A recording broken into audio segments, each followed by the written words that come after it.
Amalan terakhir yang ditunjukkan di bulan Syawal tapi berlaku sampai pasca Syawal. Ada di Quran surah ke-30 ayat ke-30. Quran surah 30 ayat 30. Tafsirnya, keterangan Nabi-nya ada di hadis riwayat Muslim, nomor hadis yang ke-8. Ya, kalau antum punya yang bahasa Arabnya, Syarah Imam An-Nawawi jilid pertama di kitab Al-Muqaddimah, pembahasan Muqaddimah, hadis nomor ke-8, posisi paling kiri sebelah atas. Baik, saya bacakan ya.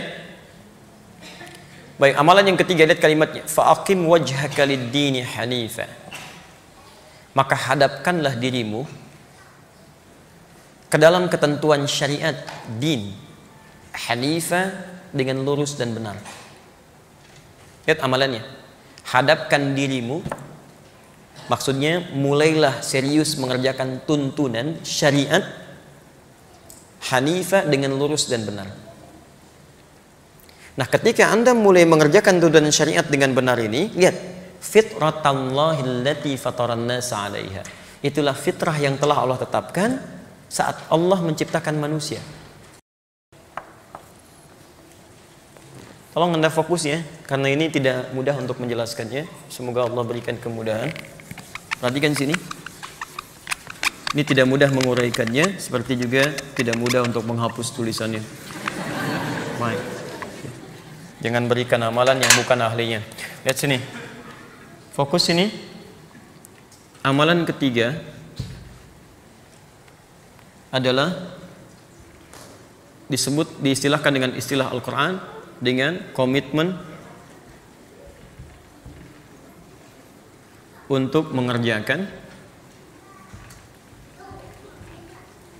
aturan syariat, komitmen mengerjakan aturan syariat, bukan komitmen biasa, dengan cara yang hanif. Hanif itu lurus dan benar, tidak menyimpang. Jazakallahu khair. Nah, ketika Anda komitmen mengerjakan tuntunan syariat, aturan syariat itu dengan lurus dan benar, itu oleh Allah disebut fitrah. Fitrah kehidupan kita. Ternyata saat kita diciptakan itu penciptaan kita, tujuan utamanya untuk menjadikan kita memenuhi aturan syariat untuk ibadah. Quran surah 51 ayat 56, "Wa ma khalaqtul jinna wal insa illa liya'budun." Tidaklah aku ciptakan jin dan manusia itu kecuali untuk ibadah kepadaku. Nah, ibadah yang benar itu kan sesuai dengan aturan syariatnya. Sekarang perhatikan, fokus. Ini disebut oleh Quran dengan fitrah. Taknya terbuka. Gini. Fitratallahi allati fataran nasa 'alaiha. Sedangkan fitrah ini seakar dengan kata fitrun. Fitrun materinya, hasilnya disebut dengan fitrah. Akar katanya disebut dengan fatara. Sifat Allah yang memiliki sifat ini disebut dengan fatir. Sekarang perhatikan, ketika Nabi Ibrahim bertekad memenuhi tuntunan syariat, meninggalkan semua sembahan kaumnya, bahkan beliau meninggalkan matahari, meninggalkan bulan, meninggalkan segalanya untuk menuju kepada Allah, beliau menyebutkan kalimat fatara ini yang kaitannya dengan fitrah. Quran surah ke-6 ayat 79, supaya terukur dengan ini Qurannya. Quran surah ke-6 ayat 79. Perhatikan, ketika Nabi Ibrahim sudah menemukan aturan Allah yang ingin beliau kemudian ikuti dengan baik, meninggalkan semua sembahan kaumnya, meninggalkan anggapan pribadinya, lihat kalimatnya, inni wajjahtu, mulai hari ini saya akan pasrahkan diri saya hadapkan diri saya, wajhiya lilladzi fataras samawati wal ard. Fatara ini, saya akan arahkan semua, pasrahkan diri saya kepada aturan pencipta yang memiliki langit dan bumi. Lihat kalimatnya, hanifa, saya akan kerjakan itu dengan lurus dan benar. Ada ayatnya? Quran surah ke-6 ayat 79. Ada ayatnya? Baik, fataranya disebutkan, hanifnya disebutkan. Fatara kata kerjanya, perhatikan. Fitrun ini kata bendanya, materinya. Fitrah ini sifatnya. Di sifat kita itu ketika diciptakan oleh Allah Subhanahu wa taala itu untuk kembali kepada syariat, menunaikan tuntunan syariat. Jadi amalan yang ketiga di bulan Syawal itu, kenapa hari pertama disebut dengan Idul Fitri, kembali kepada fitri, ditafsirkan oleh Ibnu Abbas, orang yang kembali ke fitri itu bukan cuma makannya baik, bukan cuma mendapatkan pakaian baik, tapi lebih daripada itu, terpenuhilah semua asas kehidupannya ini kembali kepada fitrahnya. Ini semua fitri ini didorong untuk memenuhi kebutuhan fitrahnya. Semakin dekat dengan Allah Subhanahu wa taala. Makanya diistilahkan oleh beliau Idul Fitri bermakna Idul Fitrah. Dikembali kepada fitri itu ditunjukkan dengan bukan hanya ada perubahan dari segi penampilan dan makanan, tapi perubahan dari segi fitrahnya. Apa fitrahnya ini? Ini fa'aqim wajhaka lid-dini hanifa. Punya komitmen untuk kembali pada aturan syariat. Bukankah saat Ramadan kita dilatih untuk kembali pada aturan syariat? Silakan Bapak Ibu cek. Aturannya saat Ramadan nggak boleh berdusta. Lisan kita bicara yang baik-baik. Begitu diajak mau marah, tahan. Kenapa nggak balas marah? Nanti nunggu maghrib. Masya Allah, nunggu maghrib tuh. Habis maghrib lupa, ya kan? Itu latihan. Dilatih, tangan bergerak pada yang baik. Nah, latihan itu tujuannya apa? Supaya saat di awal Syawal dia komitmen untuk berubah, dan perubahan itu dibawa sampai pasca Syawal. Jadi kalau ada di antara kita, kemudian, mohon maaf ya, ini baru 19 hari ini meninggalkan bulan 1 Syawal itu, meninggalkan Ramadan. Kalau sampai tanggal 19 ini aturan syariat belum maksimal pada diri kita, maka kita harus koreksi kembali. Nah sekarang aturan Qurannya fa'akim wajhaka lid-din. Lid-din, hadapkan dirimu pada aturan din. Apa yang dimaksud dengan din? Apa yang dimaksud dengan syariat? Islam. Dari mana taunya? Quran surah ketiga ayat 19. Innad dina indallahil Islam. Yang dimaksud din, syariat ini Islam. Jadi amalan di bulan Syawal selanjutnya yang berlaku terus melewati Syawal adalah ada komitmen dari setiap muslim untuk kembali pada aturan-aturan Islam dalam kehidupannya. Apa diantaranya? Ketika ditanya tentang Islam oleh malaikat Jibril kepada Nabi Muhammad SAW, jawaban pertama dari Nabi SAW adalah terkait dengan amalan-amalan ritual kita. Di hadis Muslim, nomor hadis yang ke-8 yang tadi Anda catat. Begitu malaikat bertanya pada Nabi SAW, lihat kalimatnya, mal Islam, apa itu Islam? Kata Nabi, lihat, antashhada an la ilaha illallah wa anna Muhammad Rasulullah. Lihat memaknai kata Hanif, saya komitmen tidak menjadikan Tuhan manapun selain Allah sebagai Tuhan yang layak untuk disembah. Ilah itu Tuhan yang layak untuk disembah. La-nya itu nafi. Jadi kalau Anda mengucapkan la, artinya Anda menafikan Tuhan yang lain. Jadi tidak boleh kemudian ada orang Islam sudah mengucapkan la ilaha illallah, dia masih mengakui ada Tuhan lain selain Islam, selain Allah.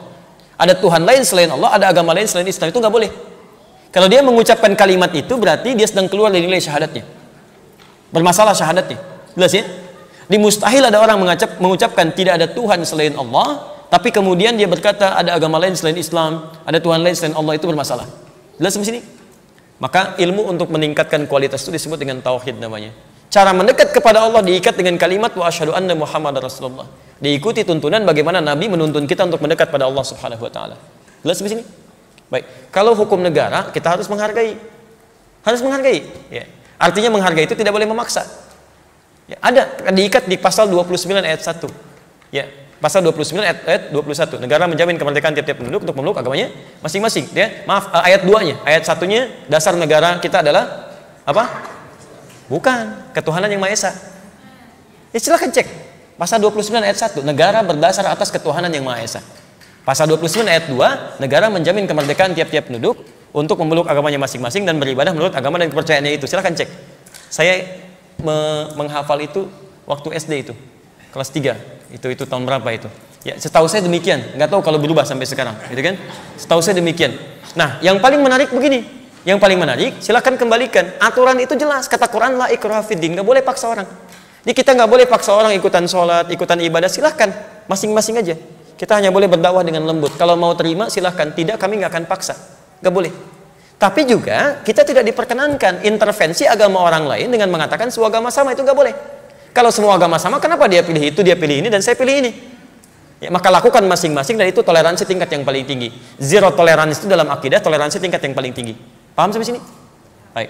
Maka kalau ada orang mengatakan dia beriman, dia muslim, tapi masih mengatakan semua agama sama, itu orang sedang sakit. Kurang sehat dia, mungkin lelah itu ya. Nah, yang seperti itu jangan diikuti. Jangan diikuti. Ini satu. Yang kedua, mohon izin saya teruskan, wa tuqimas shalah. Dia memperbaiki salatnya. Menyempurnakan salatnya karena iqamah itu sempurna. Maka mohon maaf, coba buat perubahan pada diri kita. Kita harus punya resolusi untuk berubah. Dimulai Idul Fitri ini coba perbaiki. Antum dilatih sholat sunnah, sholat tarawih, tahajud, kemudian duhanya, nggak ketinggalan saat Ramadan. Masa iya sih dari semua banyak sholat itu tidak membuat sholat kita berubah lebih baik pasca Ramadan? Ayo, ya, maaf. Ini bahasa Quran halus sekali, halus tapi tajam. Bahkan ada orang sholat masih belum tahu, belum paham apa yang dibaca dan dilakukan dalam sholatnya. Mau sampai kapan? Antum rukuk nggak ngerti yang dibaca, sujud nggak paham yang diucapkan. Bagaimana bisa khusyuk sholatnya? Karena dari itu kita belajarlah. Hari ini kita ambil takbir, pahami isinya, kemudian maknanya apa. Jadi begitu lisan mengucapkan Allahu Akbar, pikirannya kemudian menerjemahkan Allahu Akbar, Allah Maha Besar. Hatinya meresapi, saya berikan Engkau yang Maha Besar ya Allah, tapi saya masih merasa besar dalam hidup, kadang-kadang sombong pada orang lain. Ya Allah, jangan wafatkan saya dalam keadaan sombong ya Allah. Jangan wafatkan saya dalam keadaan merasa besar ya Allah. Anda baca Allahumma ba'id baini wa baina khataayaya, ya, kemudian setelah itu Anda pahami artinya, begitu Anda takbir baca doa itu rasakan dosa apa yang Anda bawa sampai pengen minta diampuni. Allahumma ba'id baini wa baina khataayaya kama ba'adta bainal masyriqi wal maghrib. Ya Allah, kalau saya salat sekarang membawa kesalahan dosa ya Allah, dan mungkin waktunya saya wafat sekarang, mohon ya Allah, ampuni saya, jauhkan saya dari kesalahan saya, jangan dibuka lagi sampai kiamat ya Allah. Seperti timur dan barat tidak pernah dipertemukan keduanya. Anda tangisi dan sebagainya. Seperti Abu Bakar. Abu Bakar itu saking khusyunya, pahamnya bacaan sholat, baru takbir begini aja, tangannya sudah bergetar. Takut ketika sholat membawa benih kesombongan dalam dirinya, itu bergetar begini. Sama mirip Pak, kalau subuh di puncak begini getar juga. Okay. Zakat, puasa, haji, dan seterusnya. Ya, saya kira itu untuk ukuran kita. Jadi, coba dicek lagi, ini hari ke-20 di bulan Syawal, apakah kita sudah ada perubahan? Apakah sudah berbagi dalam kebaikan? Dan saya simpulkan di akhir untuk penekanan, mohon maaf, urusan ibadah masing-masing, tapi kalau urusan untuk bersedekah, berbagi, itu lintas akidah. Saya ingatkan ya, lintas akidah. Jadi kalau urusan untuk infak, berbagi, memberikan kepada yang lain, mohon jangan dibatasi orang Islam saja. Ya, mau bagi-bagi kue, kok saya nggak kebagian Bu? Ibu kan bukan Islam, nggak boleh. Ya, Anda bagikan. Karena lihat, semua hadis Nabi tentang pemberian tidak mengikat dengan akidah. Umumnya tidak mengikat dengan akidah. Pernah dengar hadis ini? Siapa yang masak masakan dan baunya sampai pada tetangganya, maka bagilah tetangganya walaupun cuma kuahnya. Oh, Masya Allah. Itu maksud hadisnya kalau ibu masak kuahnya saja. Itu maksudnya. Ya, supaya dia tidak suudzon kepada Anda. Oh, dia masak opor, kok nggak bagi-bagi padahal cuma kuahnya. Ya, tapi kalau Anda masak dengan opornya, ya bagikan porsi yang sesuai.